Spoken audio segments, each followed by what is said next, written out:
जी नमस्कार, मैं हुकुम सिंह छात्र काशी हिंदू विश्वविद्यालय स्वागत करता हूं आप सभी का अपने YouTube channel NCT study capital पर। सभी दोस्तों का स्वागत है अपने विश्वसनीय चैनल एनसीटी स्टडी कैपिटल पर।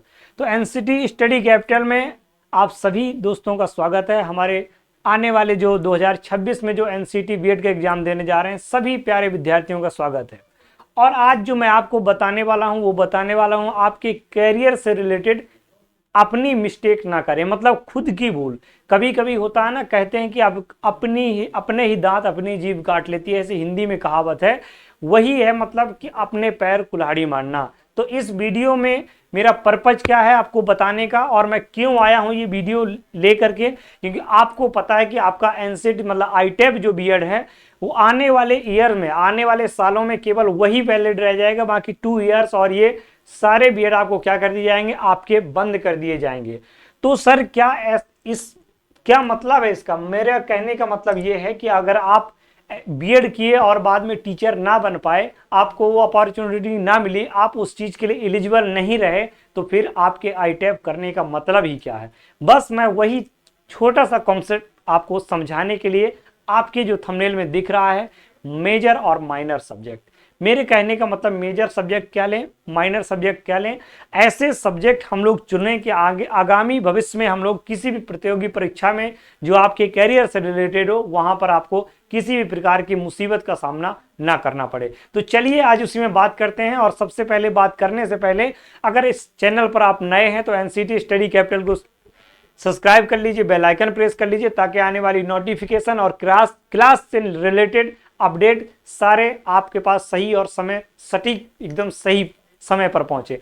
सबसे पहले आपकी ये जिम्मेदारी, आप एक बार सब्सक्राइब कर लीजिए चैनल, और इसके बाद बाकी के जो आपके गाइडेंस है अपडेट के लिए मैं आपके लिए बनाए रहूंगा। आपको किसी भी प्रकार की कैरियर से कोई भी रिलेटेड, एनसीटी आईटेप बीएड से कोई भी रिलेटेड अगर इंफॉर्मेशन होगी, कुछ चेंजेज होंगे, तो मैं आपके सामने उसको लेकर के आ जाऊंगा और आपको कोई परेशानी होने की जरूरत है नहीं।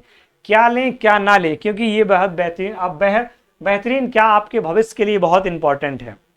देखिए, आपको पता है कि सबसे पहले आपके इस एग्जाम में 4 सेक्शन में डिवाइड होता है। एक आपका लैंग्वेज होता है, एक जनरल टेस्ट होता है आपका, और तीसरा आपका डोमेन होता है, और एक आपका टीचिंग एप्टीट्यूड रहता है। तो सर क्या लैंग्वेज, अगर आप लैंग्वेज टीचर बनना चाहते हैं या आप ह्यूमैनिटीज के आप टीचर बनना चाहते हैं, तो उसमें भी मैं एक स्पेसिफिक वीडियो बना दूंगा। लेकिन अभी हम लोग बात करने वाले हैं कि आपको क्या चुनना चाहिए। अब देखिए, अगर आप लैंग्वेज की बात करें, मैं आपको सबसे पहले लैंग्वेज की बात करूंगा। सबसे पहले अगर मैं बात करूंगा किसी चीज की, तो वो मैं बात करूंगा लैंग्वेज की। अगर मान लीजिए लैंग्वेज में आप हिंदी को सिलेक्ट करते हैं, क्योंकि यहाँ मार्क्स थोड़ा सा गेन करना आसान हो जाता है। अगर आपको दो चुनना पड़ता है। अगर आपने हिंदी मान लीजिए सिलेक्ट किया, और Hindi language and Hindi for communication होता है, आपने हिंदी लैंग्वेज सिलेक्ट कर लिया। इसके बाद दूसरी आपने सिलेक्ट कर ली इंग्लिश, जो कि बिल्कुल कॉम्बिनेशन नहीं बैठता है। मेरे कहने का मतलब, मेरा अगर आप सजेशन माने तो मैं कहूंगा कि अगर आपने एक लैंग्वेज हिंदी लैंग्वेज ली है, तो आप उसके साथ साथ हिंदी फॉर कम्युनिकेशन भी सिलेक्ट करिए। उसमें आप Hindi language and Hindi for communication दोनों सिलेक्ट करिएगा। इससे फायदा क्या, इससे बेटा 60% सिलेबस आपका मोस्टली सेम रहता है। 60% सिलेबस आपका मोस्टली सेम इन दोनों में रहता है, ठीक है। अब जो हिंदी भाषी क्षेत्र विद्यार्थी नहीं है, मान लीजिए जिनको इंग्लिश लेना है, तो क्या करें, पहला जो लैंग्वेज वो लेते हैं इंग्लिश लैंग्वेज एंड लिटरेचर होता है। इंग्लिश लैंग्वेज एंड लिटरेचर का होता है हमारा, और एक होता है हमारा इंग्लिश फॉर कम्युनिकेशन। मतलब जो सर हिंदी लैंग्वेज में है वही अप्लाई होता है आपके इंग्लिश फॉर कम्युनिकेशन में।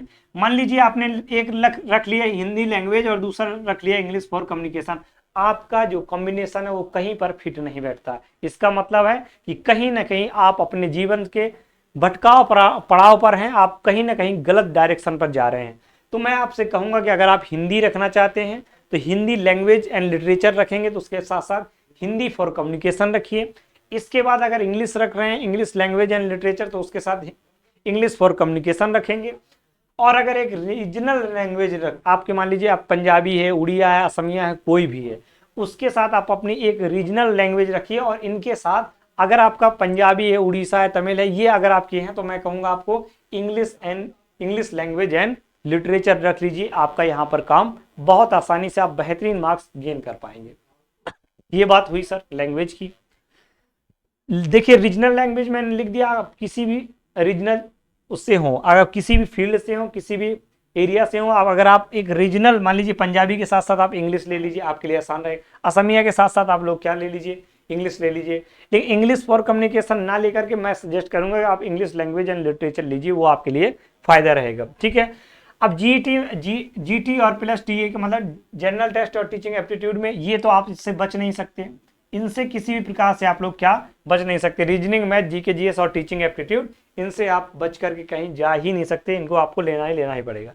अब डोमेन की बात करेंगे। देखिए एक होता है सोशल साइंस ग्रुप, एक होता है political science group, social science group sorry, एक मैथ और साइंस ग्रुप, एक होता है हमारा कॉमर्स ग्रुप। जनरली इन्हीं में आप जो आप बीएड करते हैं, बीए बीएड, बीएससी बीएड और बीकॉम बीएड, हाँ बीए बीएड, बीएससी बीएड और बीकॉम बीएड, मैं वही बीएड की डियर बात कर रहा हूँ। ये हमारे इस तरह से ग्रुप होते हैं बीएड करने के।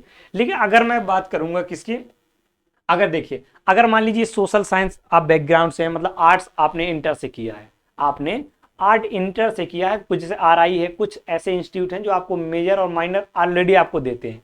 लेकिन कुछ इंस्टीट्यूट हैं जिससे आपको खुद सिलेक्ट करना पड़ता है, और खुद सिलेक्ट करने के पीछे हम लोग माइनर को मेजर, मेजर को माइनर कभी बना लेते हैं, और वो हमारी बाद में इतनी बड़ी मिस्टेक हो जाती है कि शायद आप 9, 10, 11, 12 के टीचर बनने भी जाएं, चाहेंगे तो भी आप उस कॉम्बिनेशन की वजह से आप लोग नहीं बन सकते। मैंने कहा सोशल साइंस, अगर आपने आर्ट्स ग्रुप से आपने मान लीजिए इंटर किया है, आपका हिस्ट्री, पॉलिटी, जियोग्राफी, इकोनॉमिक्स, आप मेजर में क्या रखिए, मेजर में हिस्ट्री और पॉलिटी, हिस्ट्री पॉलिटी रख लीजिए, हिस्ट्री जियोग्राफी रख लीजिए, हिस्ट्री इकोनॉमिक्स रख लीजिए। मतलब जो आपके एसएसटी के जो 4 सब्जेक्ट होते हैं, हिस्ट्री, पॉलिटी, इकोनॉमिक्स, हिस्ट्री हो गया, पॉलिटी हो गया, जियोग्राफी हो गया, इकोनॉमिक्स हो गया, अगर आप इसके टीचर बनना चाहते हैं तो इनमें से आप कोई 2 अपने सब्जेक्ट सिलेक्ट कर लीजिए, आपको आगे भविष्य में कोई दिक्कत होने वाली नहीं।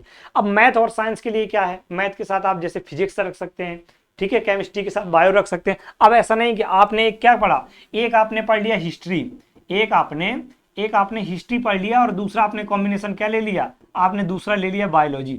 ले लीजिए भैया, आपने एग्जाम दिया, आपने पैसा खर्च किया, आप ले लीजिए। लेकिन आप बताइए हिस्ट्री का कॉम्बिनेशन किसी भी प्रकार से बायोलॉजी के साथ है, आप कहेंगे नहीं सर। आपने हिस्ट्री के साथ साथ अकाउंटेंसी ले ली, आपने पढ़ा हिस्ट्री और हिस्ट्री के साथ साथ आपने कॉमर्स के एक सब्जेक्ट ले लिया अकाउंटेंसी, तो क्या इसका कोई तुक बना, क्या कोई कॉम्बिनेशन बना? ये आपका भविष्य खराब कर सकता है अगर आपने मेजर और माइनर सब्जेक्ट को गलत चूज कर लिया। इसके बाद अगर आप बात करें कॉमर्स की, आप अकाउंटेंसी वाले, आपके कॉमर्स वाले अकाउंटेंसी और बिजनेस स्टडीज, ऐसे जो सब्जेक्ट हैं जो इनसे क्या करते हैं, इनसे रिलेटेड रहते हैं। जैसे पॉलिटिकल साइंस में लैंग्वेज में आप क्या करेंगे, इंग्लिश लैंग्वेज मेजर रख लीजिए और माइनर में आप कोई दूसरा सब्जेक्ट पढ़ लीजिए। इसके बाद मेजर से सोशल साइंस की मैं बात करूं तो सोशल साइंस में मेजर सब्जेक्ट आप हिस्ट्री पॉलिटी रख लीजिए, माइनर में आप लैंग्वेज पढ़ लीजिए, कुछ भी पढ़ लीजिए। भविष्य में आप अगर हिस्ट्री और पॉलिटी के टीचर बनना भी चाहें तो आपको ये ना हो कि आप क्या करेंगे, क्योंकि मेजर सब्जेक्ट ही आपका आपके डोमेन का सबसे महत्वपूर्ण रोल अदा करता है। ठीक है, अब देखिए जैसे इंग्लिश फॉर लैंग्वेज टीचर, आप लैंग्वेज टीचर बनना चाहते तो आप एटलीस्ट आपके मेजर सब्जेक्ट में क्या होना चाहिए, आपका लैंग्वेज होना चाहिए। आपका इंग्लिश हो, हिंदी हो, आप लैंग्वेज का मतलब मैंने कहा आप कोई भी लैंग्वेज, एनी लैंग्वेज। अगर आप मान लीजिए लैंग्वेज से टीचर बनना चाहते हैं, हिंदी के, इंग्लिश के, संस्कृत के, उड़िया के, पंजाबी के, तो आपका मेजर सब्जेक्ट क्या होना चाहिए डियर, आपका मेजर सब्जेक्ट एक लैंग्वेज होना चाहिए।